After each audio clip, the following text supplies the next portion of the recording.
할렐루야. 우리 옆 사람 보시면서 이렇게 말합니다. 말씀을 가까이 함이 내게 복입니다. 시작. 말씀을 가까이 함이 내게 복입니다. 말씀을 가까이 하시길 바랍니다. 말씀을 가까이 함이 곧 하나님을 가까이 하는 것입니다. 우리 눈에서 귀에서 말씀이 떠나지 않도록 하시길 바랍니다.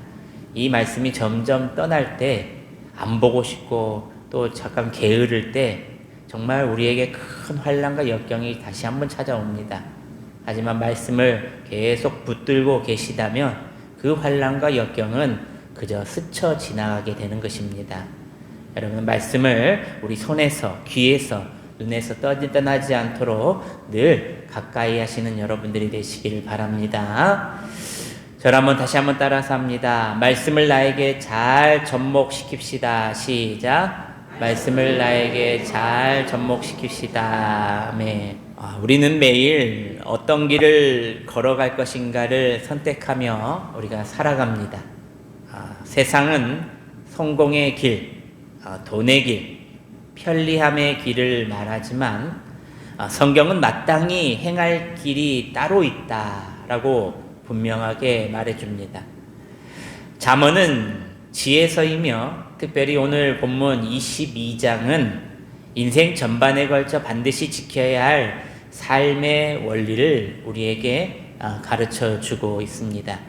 이 말씀은 단순한 도덕적인 교훈이 아니라 하나님 앞에서 복된 인생을 사는 길을 보여주는 세상의 유일한 참 지침서라는 것입니다.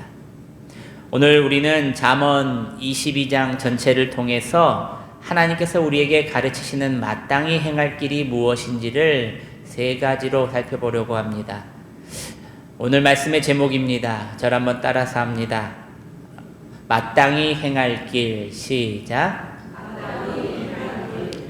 첫째로 마땅히 행할 길은 하나님을 경외하며 인격을 세우는 길이다라는 것입니다.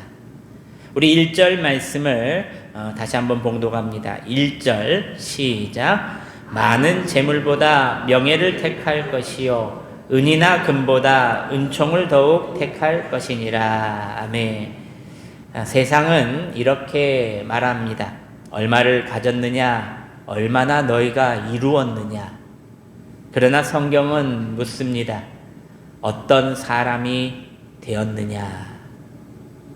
하나님께서는 우리 인생에서 가장 중요하게 보시는 것은 재산, 인격, 성취가 아니라 바로 우리 믿음, 우리의 성품이라는 것입니다. 어떤 사람이 되었느냐 이렇게 물으신다는 겁니다.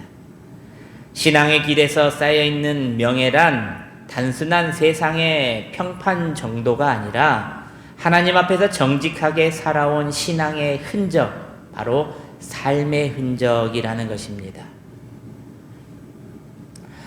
한 작은 마을에 두 상점 주인이 있었습니다. 한 사람은 늘 계산을 정확하게 하고 손님이 몰라도 거스름돈을 더 얹어주는 사람이 있었습니다. 다른 한 사람은 눈에 띄지 않게 저울을 속이고 계산을 조금씩 자신에게 이익이 되게 만들어 이익을 얻었던 사람입니다. 시간이 지나자 첫 번째 상점의 주인보다 두 번째 상점의 주인은 더 많은 돈을 벌게 되었습니다. 사람들은 이렇게 보고 말합니다. 저 집은 장사가 잘 되었구나. 성공했구나. 그러나 어느 날 마을에 큰 홍수가 나 모든 가게가 피해를 입었습니다. 그때 사람들은 자연스럽게 첫 번째 상점 주인에게 도움을 청한 것이었습니다. 왜냐하면 그가 돈 많은 사람이 아니었지만 믿을 수 있는 사람, 정직한 사람임을 알았기 때문입니다. 돈은 떠나가지만, 성공은 떠나가지만 그가 평생 쌓아온 명예, 곧 신뢰와 인격은 빼앗을 수 없는 큰 자산으로 그에게 돌아왔다는 것입니다. 사랑하는 여러분, 성경이 말하는 명예는 이런 것입니다.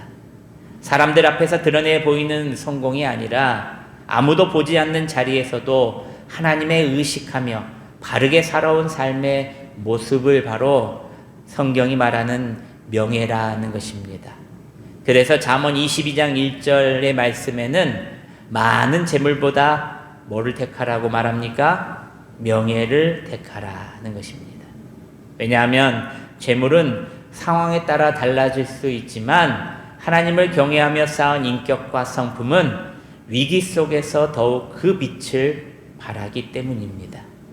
결국 하나님께서 기뻐하시는 인생은 얼마나 소유했는가, 얼마나 성공했는가가 아니라 하나님 앞에서 어떤 사람으로 살아왔는가에 달려 있다는 것입니다. 어느 교회에 말없이 봉사하던 권사님이 계셨습니다. 아무도 그 조용한 봉사를 누구나 칭찬하거나 자랑해 주지 않았습니다. 하지만 권사님 장례식 날에 수많은 사람들이 그 장례식장을 가득 메꿨습니다. 사람들마다 권사님 덕분에 제가 힘들지 않았어요. 권사님 덕분에 제가 버텼어요. 권사님 때문에 너무나도 행복했어요. 남들이 힘들어했던 일들, 남들이 꺼려했던 일들 권사님이 도맡아 왔기에 그곳에는 항상 다툼이나 분열이 아니라 항상 행복이 넘쳐났고 회복이 넘쳐났다는 것입니다. 하나님의 시간표 안에 산 사람들은 반드시 이 땅에서도 그리고 하늘나라에서도 큰 열매와 상을 얻게 된다는 것을 아시고 하나님을 경외하며 인격을 세우는 길을 걸어가시는 저와 여러분들이 되시기를 바랍니다. 4절 말씀을 함께 봉독해 보겠습니다. 4절입니다. 시작. 겸손과 경외함의 보상은 재물과 영광과 생명이니라. 아멘. 교만한 사람은 늘 자기 길이 옳다고 하고 겸손한 사람은 하나님의 길을 묻는다는 것입니다. 하나님을 경외하는 삶이란 예배 시간에만 고개 숙이는 것이 아니라 삶 전체에서 하나님이라면 어떻게 하실까 고개 숙여 하나님께 묻는 태도를 말하는 겁니다. 그것도 하나님 앞에 두렵고 떨림으로 서는 것입니다. 미국의 한 대기업 CEO가 은퇴 인터뷰에 이런 말을 남깁니다. 내가 가장 후회하는 것은 돈을 벌기 위해 사람을 잃고 인격을 희생했던 인생의 순간들을 나는 가장 지금 후회하고 있다.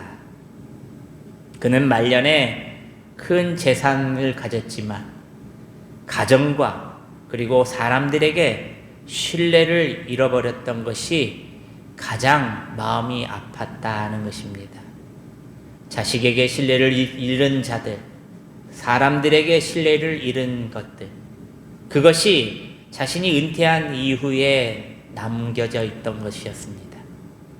사랑하는 성도 여러분, 명예 없는 성공, 신뢰를 잃어버린 성공은 축복이 될 수 없다는 것입니다. 찰스 디킨스의 소설 가운데 크리스마스 캐롤이라는 것이 있습니다. 여러분들이 너무나도 잘 알고 있는 이야기, 스크루지 이 아저씨 이야기 아시죠? 지독한 구두쇠이자 냉혈한 인간 스크루지는 크리스마스 전날 밤 죽은 동업자 마를린의 유령으로부터 이런 경고를 받습니다. 이후 세 명의 유령이 차례로 그를 찾아오는 내용입니다. 첫 번째, 과거의 유령으로부터 스크루지는 알게 됩니다. 외로웠던 어린 시절과 사랑하는 여인을 돈 때문에 떠내보냈던 순수했던 과거를 먼저 보여줍니다. 두 번째, 현재의 유령은 스크루지를 데려가 그것을 보여줍니다. 가난했지만 행복한 조카의 집과 병든 아들을 돌보며 성실히 사는 직원 클라쳇의 가정을 보여줍니다. 이 스크루지는 처음으로 타인의 고통에 연민을 느꼈다는 것입니다. 또 세 번째, 미래의 유령은 스크루지 자신의 비참하고 고독한 앞으로의 죽음을 보여줍니다. 그리고 그가 보여줬던 것은 아무도 슬퍼하지 않는 차가운 장례식장을 보여주며 그에게 큰 충격을 안겨줍니다. 꿈에서 깨어난 스크루지는 완전히 다른 사람이 되어 있었습니다. 그는 크라쳇의 가족에게 커다란 칠면조를 보내주었고 조카의 파티에 참석하며 어려운 이웃을 돕는 세상에서 가장 차가웠던 사람이 가장 따뜻한 사람으로 변했다는 소설의 이야기입니다. 스크루지는 많은 재물을 가졌지만 명예가 없었고 신뢰가 없었고 사랑이 없었습니다. 사람들 앞에서 성공한 사업가였지만 하나님 앞에서는 가난한 영혼이었을 뿐입니다. 그러나 스크루지가 변화된 결정적인 이유는 무엇입니까? 자신의 삶을 이제 내 시선이 아니라 하나님의 시선으로 보게 되었다는 것입니다. 과거, 현재, 미래를 비추는 그 장면들은 그로 하여금 이대로 살면 안 된다는 두려움, 곧 하나님을 경외하는 마음으로 그를 이렇게 새롭게 회복시켜 주셨다는 겁니다. 하나님을 경외함으로 우리가 시선을 바꿀 때에 그는 더 이상 돈을 위해 사람을 희생하지 않았고 성공을 위해 인격을 버리지 않았다는 것입니다. 그는 자신의 재물을 나누며 오히려 기쁨과 참된 명예를 하나하나 쌓아올리기 시작했다는 것입니다. 오늘 잠언 22장이 말하는 첫 번째의 길은 하나님을 경외하며 인격을 세우는 길이라는 것입니다. 사랑하는 성도 여러분, 하나님은 오늘도 우리에게 이렇게 묻고 계십니다. 너는 무엇을 더 소중히 여기고 살고 있느냐? 지금 쌓고 있는 것은 재물이냐? 아니면 명예냐? 사람 앞에 성공이냐? 하나님 앞에 신실함이냐? 잠언 22장 1절의 말씀처럼 많은 재물보다 하나님 앞에 명예를 택하시고 은이나 금보다 하나님의 은총을 택하는 인생이 결국 하나님이 보시기에 가장 복된 인생인 줄 믿으시기를 바랍니다. 오늘도 선택의 자리마다 하나님이라면 어떻게 하실까를 묻는 겸손한 경외의 삶, 인격을 세워가는 믿음의 길을 걸어가시는 저와 여러분들이 되시기를 주님의 이름으로 축원합니다. 둘째로 마땅히 행할 길은 지혜로 미래를 준비하는 길이라는 것입니다. 우리 3절 말씀을 함께 봉독합니다. 3절 시작. 슬기로운 자는 재앙을 보며 숨어 피하여도 어리석은 자는 나가다가 해를 받느니라. 아멘. 어리석음은 지금 괜찮으면 된다. 지금. 그러나 지혜는 이 선택이 나와 다음 세대에 어떤 결과를 가져올까라고 미래까지도 염려하고 생각하는 것입니다. 어느 교회 일을 정말 많이 맡아서 했던 수고하신 장로님이 계셨습니다.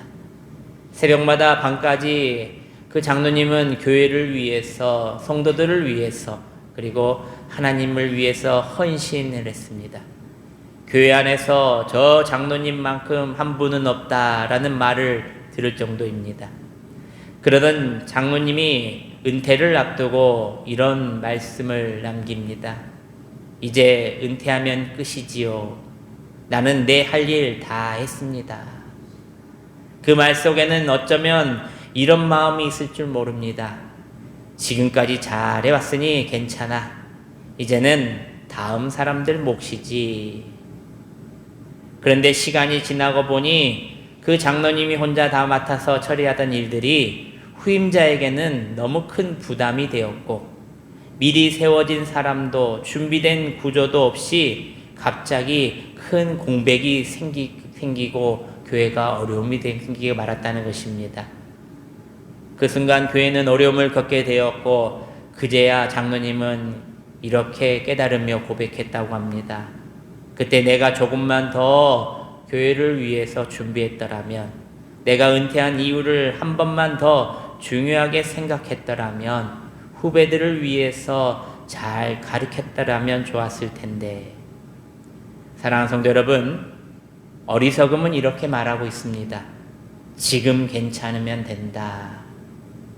그러나 지혜는 이렇게 질문합니다. 이 선택이 나뿐 아니라 내가 떠난 이후의 사람들에게는 어떤 결과로 남을까를 생각하라. 오늘 본문은 이렇게 말합니다.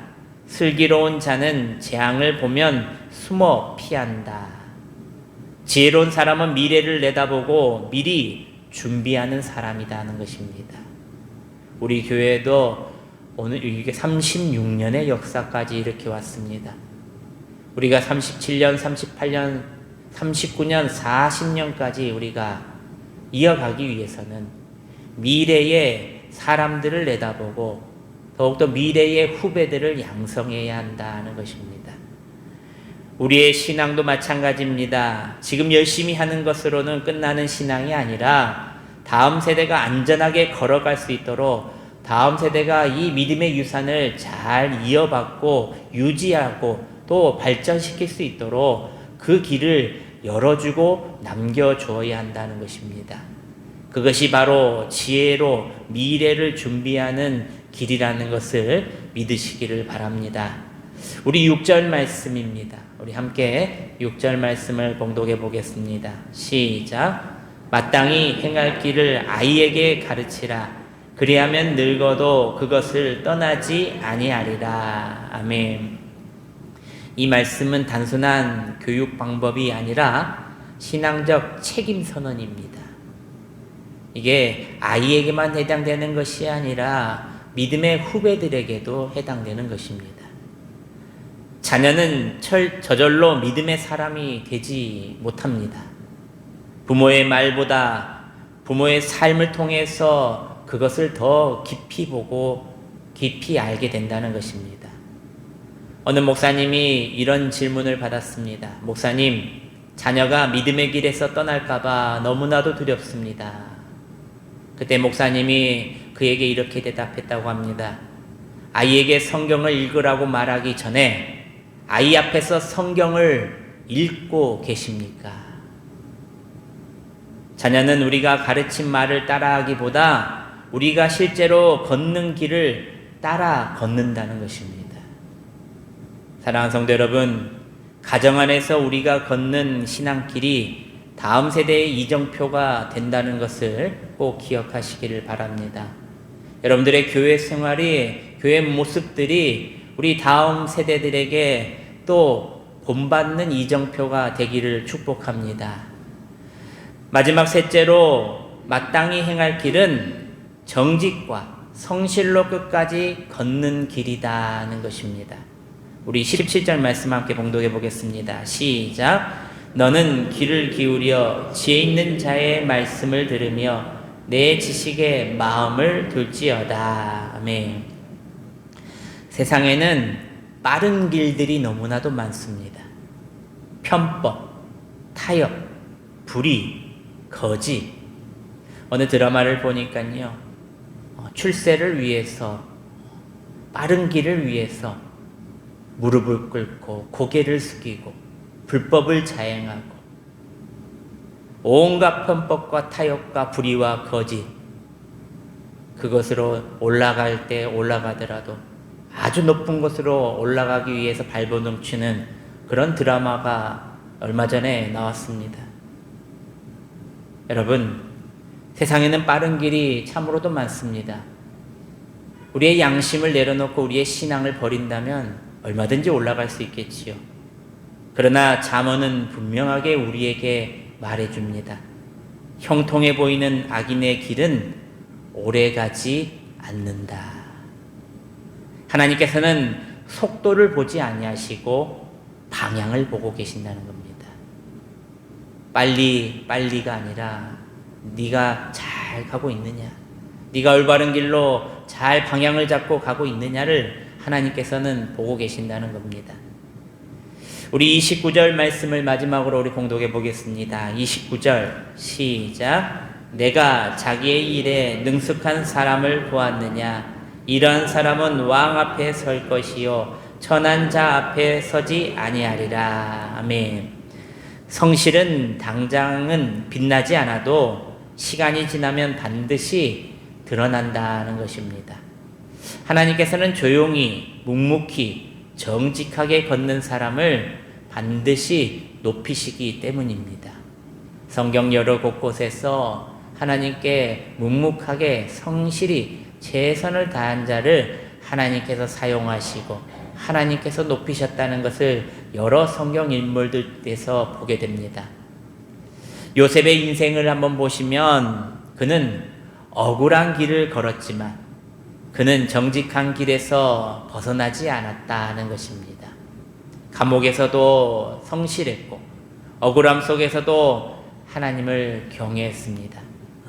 결국 하나님은 그를 애굽의 총리로 세우셨고 그를 통해 애굽뿐만 아니라 이스라엘을 살리셨다는 것입니다.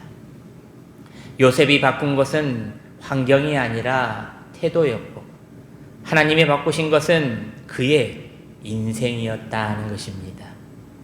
하나님께서는 조용히 묵묵히 정직하게 걷는 사람을 반드시 높이신다는 것을 믿으시기를 바랍니다. 사랑하는 여러분, 말씀을 맺습니다. 잠언 22장은 우리에게 묻습니다.